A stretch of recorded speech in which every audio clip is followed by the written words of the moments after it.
All right, game one is in the books, and the Bears crumble late in the fourth quarter and suffer a 27-24 loss to the Minnesota Vikings. And I got some thoughts, so let's get into it. Welcome back to Bears Yard. This your boy Vipe. And after watching last night's game from first quarter to fourth quarter and thinking about some of the ways we lost games last season and things that were mentioned on the broadcast last night, my overarching question for this entire team and organization is simply this. Do the Chicago Bears players respect Caleb Williams? I'll get into that a little bit later, but first let me start off with some of the things that I noticed. Number one, the O-line, the offensive line, held up pretty well. Now, I will acknowledge that in the first half, Brian Flores, the defensive coordinator for the Vikings, didn't really pressure Caleb at all. Although they did get pressure on him with their front four, their four down linemen, he didn't really blink Caleb in the first half. But once Minnesota got that lead in the second half, that's when Flores unleashed the dogs and he picked up the blitz and the line started to crumble and it all went to crap. But by and large, the offensive line did their job yesterday. It was just that Caleb, he missed a few throws. He was very erratic in that second half. And he also missed some wide open receivers out there. So it was just not a good game for him after he initially went 10 for 10 to start the game. For whatever reason in that second half, again, Brian Flores dialed up the pressure a little bit. Caleb kind of crumbled under the pressure and it made him very erratic. And it was just not a good second half for Caleb Williams. Number two, the pre-snap penalties reared their ugly heads again.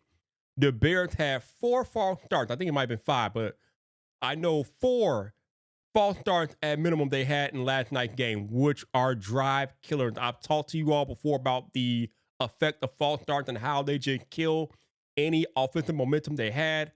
And in addition to the false starts, you have phantom holding calls and different things like that, and illegal motions and things. It was just not a good time for the offense on the pre-snap side. And I'm not really sure what Ben Johnson can do at this point to help the guy clean up the pre-snap penalties. Like, you can't have this. If you want to compete in this division, the toughest division in football, the NFC North, you cannot beat yourself. And I think more than the Minnesota Vikings winning last night, the Bears lost the game last night. The Bears were literally up 17-6 and somehow found a way to lose the game against a rookie quarterback, mind you. In your house, mind you. See, I can't even complete all my thoughts in one sentence. What is going on? How do you go into Soldier Field, your home field, up 17-6, going into the fourth quarter, and find a way to lose that game to a rookie quarterback? I don't understand this stuff. But it happened, and it's happened a lot for the Bears in the past few years. And frankly, it drives me crazy. I don't know, it drives you all crazy. And I even thought Ben Johnson looking like, what the hell is going on here last night as the camera panned over to him in the broadcast. And he probably wondering like, what is really going on here? But Ben Johnson is going to get things cleaned up because he is the number 2 man in the organization. I told y'all the organizational depth chart is now George McCaskey and Ben Johnson, right? Everybody is working for Ben Johnson. And Poles and Warren, they're all working for Ben Johnson at this point. So if these players aren't going to get on board, they're going to be out of here quicker than you could say Jimmy Johnson, okay? It's a wrap. The Bears defense last night was a bright spot, in my opinion. They were on J.J. McCarthy for most of that first half. Then I think what happened with the defense was Caleb and the offense stalled out so many times that the defense found themselves on the losing end of the time of possession battle. Minnesota had the ball more, and the Bears defense was on the field for longer, and I think they just ran out of gas at some point. They got tired, and then they started getting beat down. Like, I find it interesting that in the first half, the Bears controlled the time of possession, but in the second half, when Caleb and them couldn't stay on the field for long enough, and Minnesota started sustaining drives, the Bears defense kind of got worn down, and Minnesota started having success, and it just went downhill from there. So I think the Bears defense held up, and they held up pretty good knowing the fact that they were without Jalen Johnson or Kyler Gordon or TJ Edwards. So 3 of your main cornerstones of the defense were not playing last night, and the defense still held up pretty good until they got out time of possession, and they had to stay on the field all day because Caleb and the offense couldn't help them out. And I think some people out there trying to blame the referees. I'm not doing that, okay? I'm sorry. I can't blame the referees. Were the referees pretty bad at some points last night? Of course, they're always bad. There were definitely some calls that I'm looking like, really? That's what you call? But again, the Chicago Bears were up 17-6 going into the fourth quarter and found a way to lose this game to a guy who made his first NFL start last night. I'm not blaming the referees. That is a Bears team loss. Do not blame the referees. Blame Caleb Williams. Blame Ben Johnson. Blame the defense. Blame the team. The refs ain't it, fam. The refs, you can't place that blame on the refs. Not after what happened last night. I'm not having it. Don't bring it here, fam. Don't bring it here. So this brings me back to my original premise. Do the Bears players respect Caleb Williams? So as I'm watching the broadcast last night, right, and J.J. McCarthy and the Vikings are starting their comeback, and he's scoring, and they're doing different things and everything like that. And they cut to the reactions of the Viking players as J.J.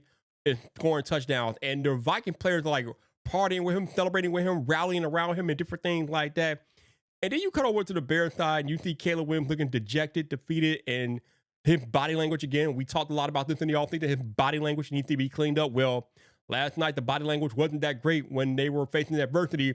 But then you look at the Vikings and how they're responding on their side. They were down most of the game, but J.J. McCarthy was still trying to rally his guys, keep them in it, and different things like that.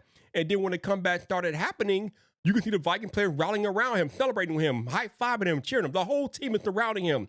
Like, it kind of looked like what happened when Tyson Bagent got his extension, and the Chicago Bears, the whole team celebrated the fact that he got that extension. That's how the Vikings were last night with J.J. McCarthy as they were completing their comeback. You did not see that for Caleb Williams at all. Even when the Bears jumped out to a 7-0 lead, look at how they celebrated with Caleb Williams when he ran in for that touchdown. There were like one or two players over there. You didn't see the whole team like rallying around him when he scored that touchdown.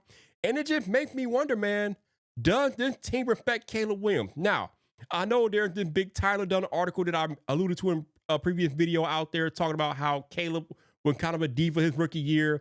He kind of wanted things to go his way and different things like that. And again, I don't know how much of that stuff is true. Some of it has to be true. I'm not going to completely dismiss the article, but I'm not going to completely buy into the whole thing either. But if even some of that stuff is true, it does make me wonder about how much these players actually respect this man, because he was basically given everything since he came into the league.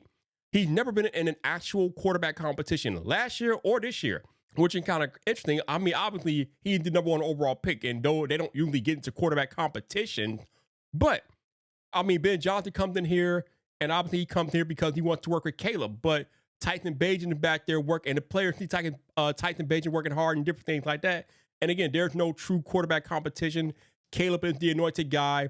And if there is any scintilla of truth about Caleb not working hard and not being in the playbook and different things like that, and not knowing the plays, as Dunn alluded to in his article, I can understand why people would not want to, why the players, would not want to gravitate toward Caleb Williams. And again, when you see the body language, when he's not doing well, he's pouting, he's looking tired and different things like that, it just makes me wonder how much of that Dunn article was actually true and how much these players actually respect Caleb Williams, especially, again, when you look at their first touchdown that he scored last night. There's nary a player over there. You got Olamide Zaccheaus over there, but he's a free agent. He doesn't know any better. He just got here 5 minutes ago. So the players that have been here since last year, where were they at when he scored that touchdown? I mean, I think Cole Kmet was over there. That's about it. So it just makes me wonder. An NFL team usually only goes as far as their quarterback takes them. But the thing about that is, they have to respect that quarterback. They have to be willing to ride or die for that quarterback. And if these Bears players are not willing to ride or die for Caleb Williams, I'm not sure how far this team is going to go. Now, I'm not going to say I'm out on Caleb Williams. I'm not saying that the Bears should bench Caleb Williams. It's one game, okay? Winning cures a lot of L's in the NFL. So if they come out and win this week against Detroit, then all of this is the moot point, at least for a week. But if the Bears do get on a losing streak this year, I want you to observe how they act around Caleb Williams. Do they try to bring him up or pick his spirits up and different things like that? If he scores, do they celebrate with him? Like, how are they responding and acting around him? How is he acting with the team? That's the other thing. I mean, how many times have we seen DJ Moore go off and sit alone by himself when things aren't going the best, right? So, I mean, DJ Moore is a respected player in this league. And if he's doing that, how many other players on the team feel a similar way about Caleb Williams and what he's doing out there? So, just something to keep in mind. Again, I wouldn't get worried about it too much right now. It's only week one. We still have a lot of time to turn this thing around, but this stuff was happening last year. Last night looked a lot like some of the things that were happening last year, and it started to spill over to this year. And I'm just wondering, You know, do we have a Caleb Williams issue as it relates to players not respecting him? I hope not, but it's on TV, fam. This is on tape. They're getting caught in 4K. If they don't respect Caleb Williams, it's getting caught in 4K. But let me know, Bear fans, how do you feel about Caleb Williams? How are you feeling about the team after last night's crushing loss? Drop a comment. Make sure you subscribe to the Yard for more things Chicago Bears. And if you want more Bears Yard content from me right now, check out that video right there.